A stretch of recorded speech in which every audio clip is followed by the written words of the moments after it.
I'm Dana Denha, and you're watching FYI.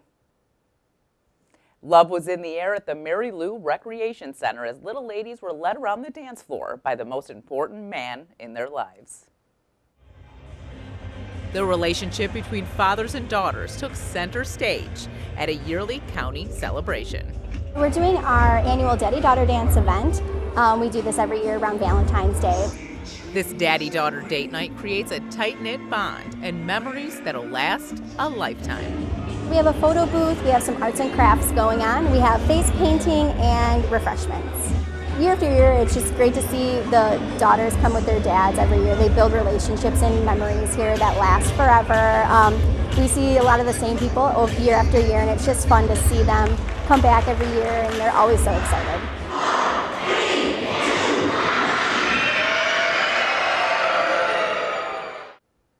Stay tuned, and we'll be back shortly with more news and information.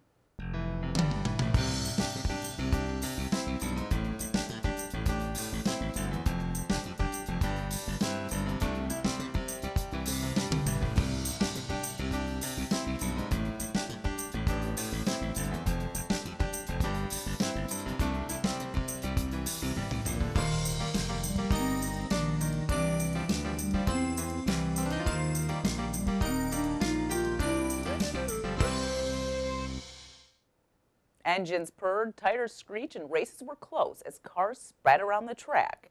Jill Andrews has the details on this high-octane hobby in this report. Radio control car drivers are living life in the fast lane at the Washtenaw County R.C. Raceway. Today we're having our end-of-season fun run for RC car racing. It's all sorts of classes of RC cars. Some is more competitive than others. It's social and it's competitive, but it's for fun. And I'd compare it to a lot of guys go to bowling leagues or softball leagues and that kind of thing. Well, we just race cars, so we get together here every other Saturday during the winter season. And it's not just the racing, it's the social aspect of it. We share tips and tricks with our cars and a reason to get together and hang out, and we have some fun racing the cars while we're here too. Some racers are born to drive, while others just enjoy the ride. One great part of this program here at the Washtenaw Farm Council grounds is really associated with like new people coming in. A lot of the more experienced drivers will come and help novice racers that come here for the first time. You're racing against the guys that are on the track with you, but you're also racing against the track. So you've got the jumps, the obstacles, the conditions change. Sometimes the track's drier or wetter, so we're constantly changing our cars to try and meet what the track is doing, and changing tires, changing setup. So a lot of the racing happens before you even get on the track. There's the setup that goes into it that can have a huge effect on how well you do when you actually get out there on the track. It can be intimidating for somebody who's new, but what's great about this place is they have classes for beginners. The people are super nice and will help you out. Nobody turns away a beginner or is afraid to offer them a hand when they need it. I really enjoy the camaraderie of friends. We have a lot of people that really are great to talk to. The competition is good. I like it a lot. When we have close races, it makes it even more fun. You get a lot of adrenaline from doing this. For more info, visit mscsrc.org. Our four-legged friends love to get out of the house, smell the fresh air, and go for a brisk walk or run. Learn about dog licensing, leash laws, and more in this month's City Roundup in 60.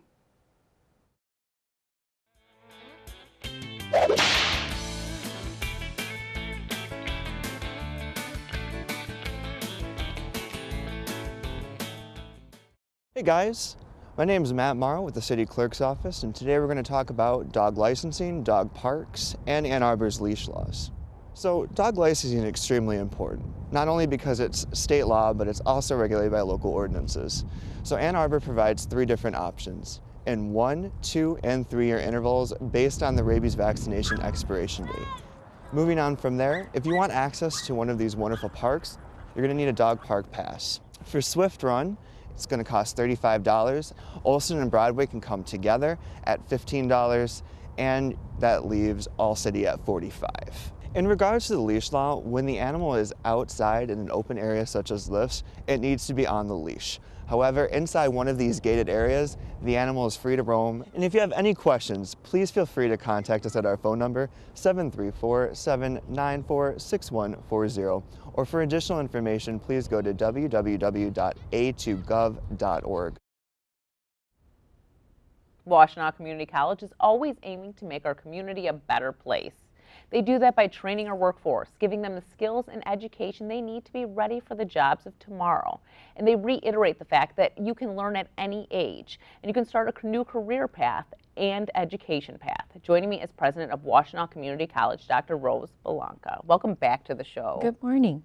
So today we're going to talk a little bit more about, your career services and stuff, because people know that they can come there for academia. Like, that's obvious. It's a college. But it's also different because you guys offer career services to sort of get people on the next track.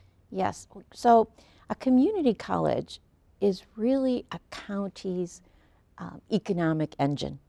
So we work very, very closely with business and industry. And it's so important to do that because they need services to retrain their workforce, to retain a workforce.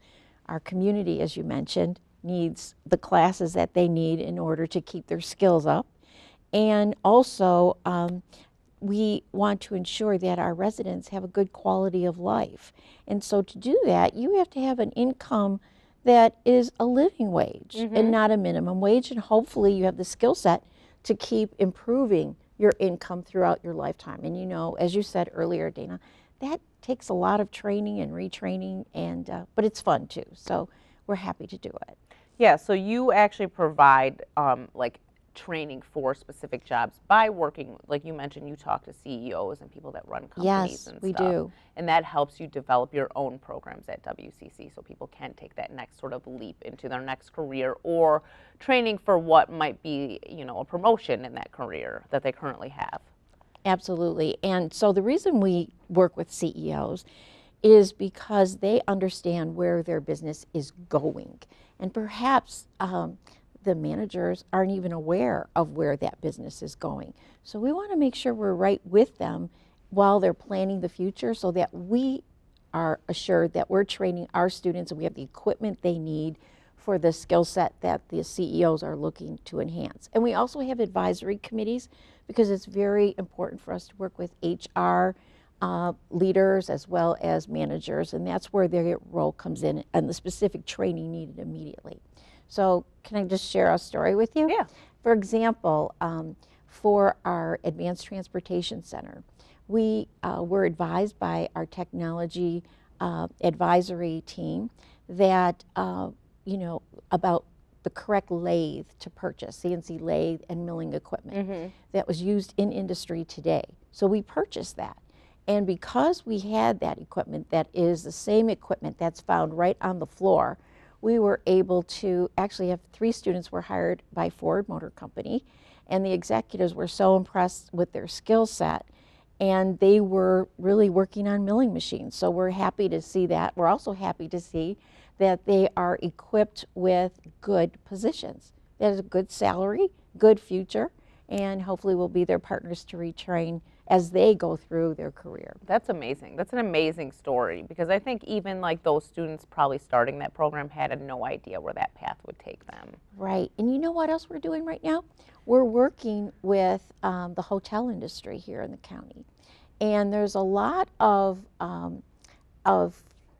turnover in that type of industry. And so they said, you know what we need is we want a training program so that we can train the people we hire to continue not, in the management area like is of the hotel. So we're doing that right now with a customized program. And a customized program is where we sit down with the employer and ask them, what do you want either your employees or your future employees to know? And we design that course and that curriculum to meet that specific need. It's not as if well, sometimes it works if they're going through our catalog, but that's usually not what employers want. They want something that's time specific, something that has early access. They might want it on site. They might want it online. They might want a certification program, or they might want their employees to go through an associate's degree program. It just depends on the employer. And it's like the sky's the limit. You guys offer so much with these. I had no idea that you guys had customizable training for situations like this, because I can sort of see where you're talking about in the hospitality industry, where you might get someone younger that maybe is like of college age, but they're not thinking that that's a career path, and this is sort of leading them towards a career path that they might not have known as well. Yeah, and it's really good for our county when you think about in that job specifically, because look at all we do in tourism, all the restaurants we have, all the hotels we have. So you can see why that was so important. And that's why I keep saying we are the economic engine for the county, because it's important to us to make sure that we're meeting our employer needs and thereby meeting our residents and our student needs at the same time. And you mentioned like sort of looking in the catalog and looking at classes, and like I think a lot of this stuff would actually, you'd need to talk to someone at the school. Absolutely. And there is a career transitions office and entrepreneurship center too that they can go to. Yes, so the career transitions office actually is an office that it's like a center really, where we work alongside of either a student, but I want to make sure everyone understands that you just have to be a resident of our county. You really don't need to be a student yet. And so works alongside of our students, our community members, and business and industry, specifically helping that individual decide where they are in their career and where they might need to go. And based on that, we could advise them. Either maybe they just need a certification program. Maybe they have the skills already, and we just have to somehow verify that. Or perhaps it's a few courses that they might need. And not only that, but this center works alongside of individuals that perhaps were displaced from their positions, or where they're, maybe they've lost their job through, through changing careers. Sure. And so they come back and say, look, this is what I have, and this is where I think I want to go next. And then we can help them do that. Another thing, there's a lot of people that already have a lot of training, and maybe they never had the opportunity to go to college. There are a lot of people that have done that.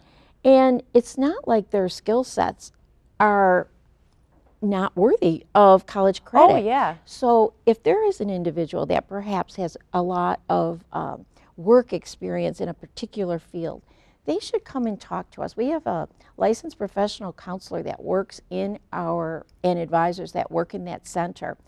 And we also have opportunities for individuals to test out of courses. Wow, that's a really great thing it? to give somebody, because I think going into school, if you've never done college before, it can be overwhelming, especially for someone that might be a little bit older and have never done it before. So. Yeah, and if they don't want to test out, because I hate that word test personally, I would be like, no, that's not for me. They can also complete a portfolio. And through that portfolio, we give it to a professional faculty member to look at it to see if it aligns with any courses we already offer, and that way they can get credit for that. Wow. So yeah, and through this center we also offer professional development and different enrichment. So this is open to anyone. This is not just, you just need to live in Washtenaw County to be able to take advantage of the Career Center. But is it free?